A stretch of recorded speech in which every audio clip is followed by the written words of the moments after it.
Airbus is a 134,000-person global company, and we're known for our engineering excellence, our rigorous processes, and our high-quality standards. And the cool thing is, we make things that fly.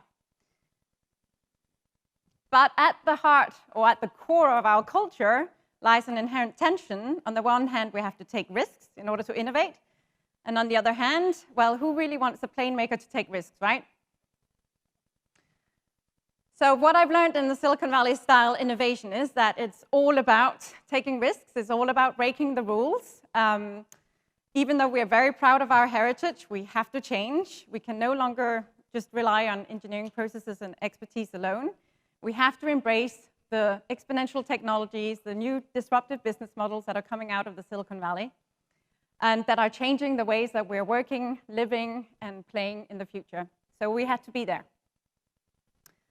I arrived myself in the Silicon Valley 2 years ago, and I had the entrepreneurial mission, like many others, to build the Leadership University for North America and to help establish Airbus's presence in the Bay Area. I was also charged with 3 other critical projects. One to help establish our venture fund, Airbus Venture Fund. A second one to help develop our innovation center called A Cubed, both of which have the intriguing mission to disrupt ourselves before others do. And lastly, to take back all the learnings and practices of the Silicon Valley and try to inject them in one way or another back into the culture of Airbus. So quite a big mission, actually. So I'm not going to be able to give you a full portfolio of what we're doing, obviously, in 15 minutes, 13 minutes now. But I have picked out some of the experiments and prototypes that we have developed in the past 2 years, Silicon Valley style, and that have helped me understand what the 3 essentials of learning in the exponential age are. The first one is learning is everywhere, all the time. The times of just visiting a learning center or a campus are over, even though we still have them.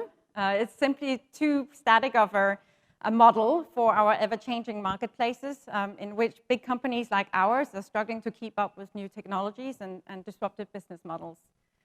So we know all that knowledge is not a place you go to, right?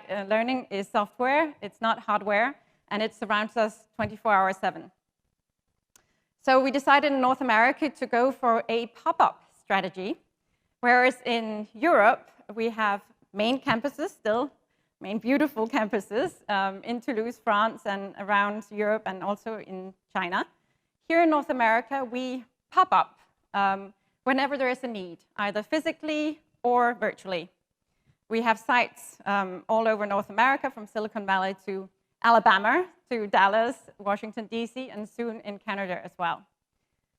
Learning is everywhere also means that we're equipping our leaders to become much more autonomous and self-directed in their learning.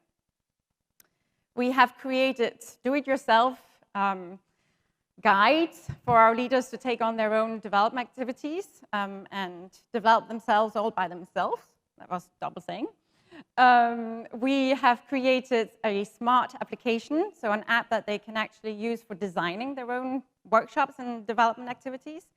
And we've created these very fancy, colorful workshop-in-a-boxes toolkits that are very popular, maybe because they're so colorful and they look good in an office. But they help our leaders to run their own team workshops, team dynamic workshops, all by themselves. A second essential that I learned is that learning is a platform.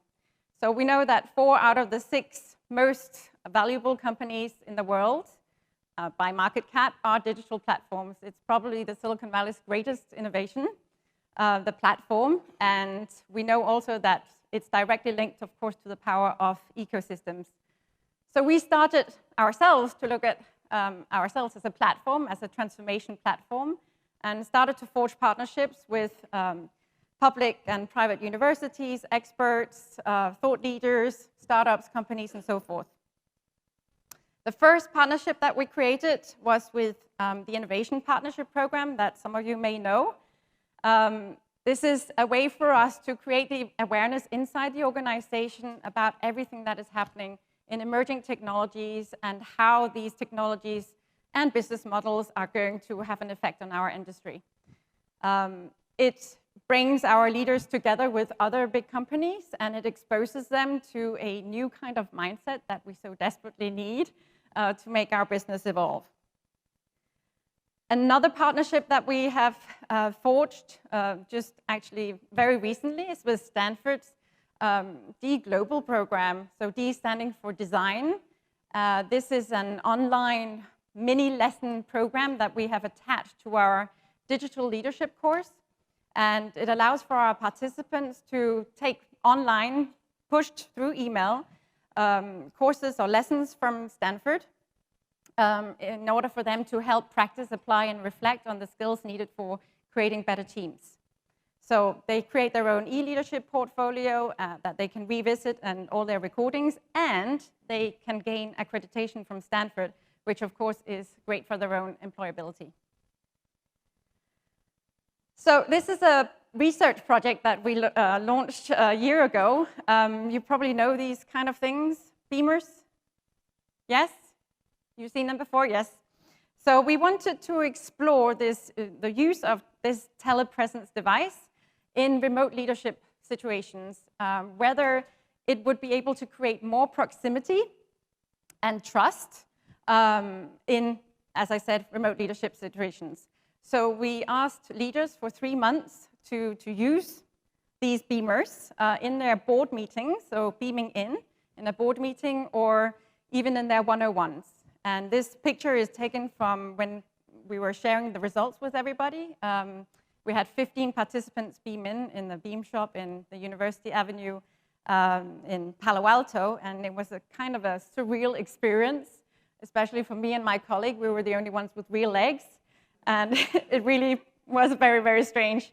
Real legs are good, though, because one of them took off and wanted to go shopping down University Avenue, so we had to bring her back.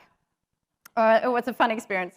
All of that said, the results were, though, that these mobile avatars did create a much stronger presence and ability to create trust from the get-go, rather than fixed terminals. That was just one of the insights that we learned in trying to prepare our leaders for this hybrid workplace of the future.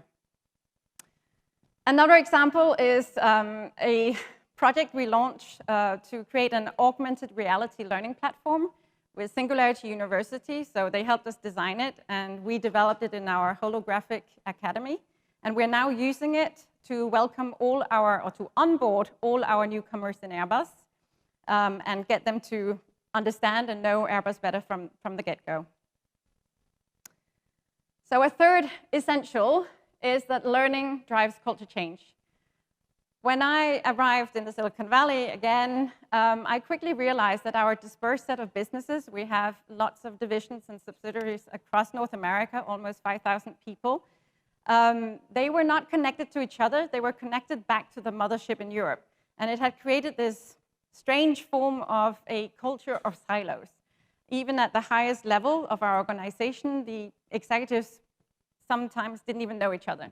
So we created a masterclass. We designed a masterclass for the executives in agile leadership to make sure that we would create the proximity and relationships needed for a leadership culture to actually start to be born.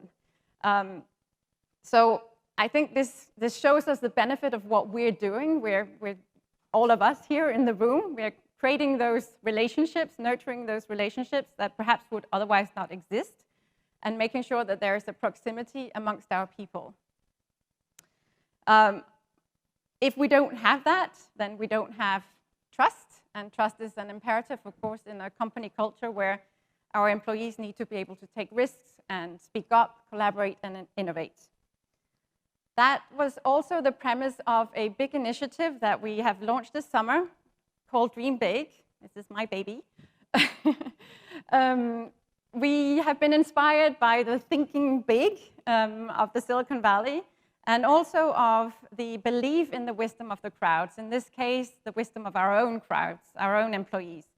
It's an incentive challenge that we've launched, and we've asked all our 134,000 employees in the world to help us in shaping our future, to come up with their big breakthrough ideas for transforming Airbus in the future, and how we can solve our big challenges. Like every legacy company, we have, of course, big challenges in front of us, and this is a way for us to be able to solve them. So even though we know that perhaps the ideas will not fully solve them, maybe one of the major aspects of this Dream Big initiative is that we actually named our challenges and that we took a step back and we allowed ourselves to think big and to really reflect on what our true purpose is. So the 150 finalists will be invited to the Dream Big Summit that we will hold in November. And there we will select the 3 best winning ideas and teams who will go on to incubate their ideas. So it's really not just about idea, it's also about making it happen. Now you may wonder why on earth us, the Leadership University, started this idea and why we're driving it now. It's of course in collaboration with our innovation teams, digital transformation teams, business units, and our CEO. It's a company-driven initiative, but it started here with us because we could. We felt like we could dream big and we could start small at the same time.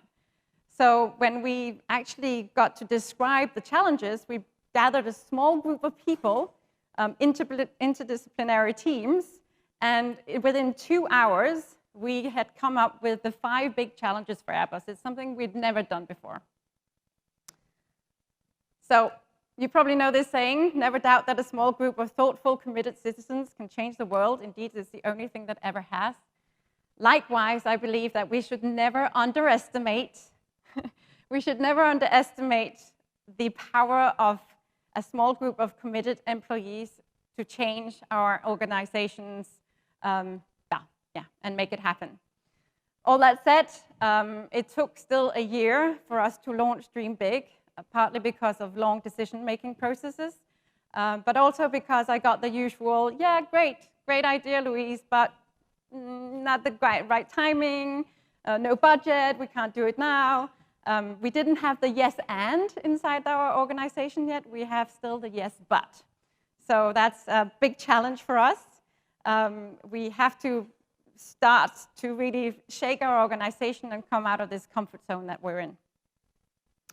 So we talk a lot about being agile and nimble, right? But I believe that in leadership development, one of our biggest challenges is to help our leaders create this safe environment for our employees to be able to take risks and collaborate and innovate and speak up, but also for themselves to feel safe and to give up some of the control that they so want to hold on to and just let go. So all that said, after 2 years in the Silicon Valley of networking, of prototyping, experimenting, and trying on new things, I can say that today we're constantly seeking new ways of packaging all the new practices, what we call next practices, into the DNA of Airbus Group. We inspire our leaders to do and think differently, and we try to infuse a mindset of disruption, which is so needed in our organization. And we serve as a place for research and testing future solutions that hopefully one day will modify our learning landscape and help drive the cultural transformation of Airbus. So what I really believe is that all of us in here, we're actually the world's best kept innovation unit secrets. We are uniquely positioned to accelerate people-powered information and culture change. Innovation is driven by people, and we just happen to understand them. We help grow them, we help change, we help transform, and that is super powerful. We not only have a place at the table, we should and we can drive a company's innovation agenda and future strategy. So I think that we can help with demystifying digital. We can help shift it from something cold, abstract, and technical to something warm, human, and personal. The digital revolution, as we know, is more of a human transformation that is needing to take place. And in an age where everything changes exponentially, the only thing that we can really rely on is ourselves, our own agility, our empathy, our relationships, and our desire to learn. So I believe that in the future, it will perhaps not be the experts who will thrive, but the amateurs who have the passion and the curiosity, and perhaps even the naivety to start new things and test new technologies as well in the way that they're working. And only if we don't stop learning can we lead in this exponential age. Thank you.